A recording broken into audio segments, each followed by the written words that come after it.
നല്ലൊരു കൊലയിലും കാറ്റും മഴയും ഈ കോലത്തിലായി. സതീശേട്ടാ, ആ ഞാനൊന്ന് വീട്ടിൽ പോയിട്ട് വരട്ടെ. വീട്ടിലാ? നീ ഒരു 3-5 മാസം മുമ്പ് പോയതല്ലേ ജോഷി? ഇതൊന്ന് അപ്പം വീട്ടിലേക്ക് പോയി കൊണ്ടിരിക്കണം. 5 മാസമായില്ലേ പോയിട്ട്. ഒന്ന് പിള്ളേരെല്ലാം കൂട്ടി പോയി അച്ഛനെയും അമ്മേനെല്ലാം കണ്ടിട്ട് വരാം. ഈ വീഡിയോ കോളെല്ലാം ചെയ്താ പോരെ? ഇപ്പൊ എല്ലാരും അതല്ലേ ചെയ്യല്. ഇത് അപ്പൊ അങ്ങ് പോണം എന്നൊരു ചിന്ത കൊണ്ടുകൂടി നീണ്ട് നിക്കല്ലേ മോനെ. ഇതുപോലെ ഞാൻ ഈ വീട്ടിൽ കയറി വന്നതാണ്. എന്റെ അച്ഛൻ എന്നെ ഏടിയും പോകാൻ വിടൂല. ഇപ്പൊ ആണെങ്കിൽ എനിക്ക് അച്ഛനെയും അമ്മേനെയും കാണണമെന്നുണ്ട്. പറഞ്ഞിട്ടെന്നാ വേണ്ടേ? അച്ഛൻ്റെ അമ്മയും ജീവിച്ചിരിപ്പില്ലല്ലോ. അതുകൊണ്ട് മോളെ, നീ പോയിട്ട് വാ.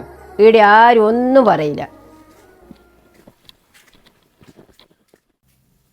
ജോഷുമേ, അങ്ങനെയാണെങ്കിൽ വൈകുന്നേരം ഒരു 5 മണി നമുക്ക് എല്ലാവർക്കും കൂടെ അങ്ങ് പോവാം. എനിക്കും കാണണം അച്ഛനും അമ്മേനെയും വീടെല്ലാം.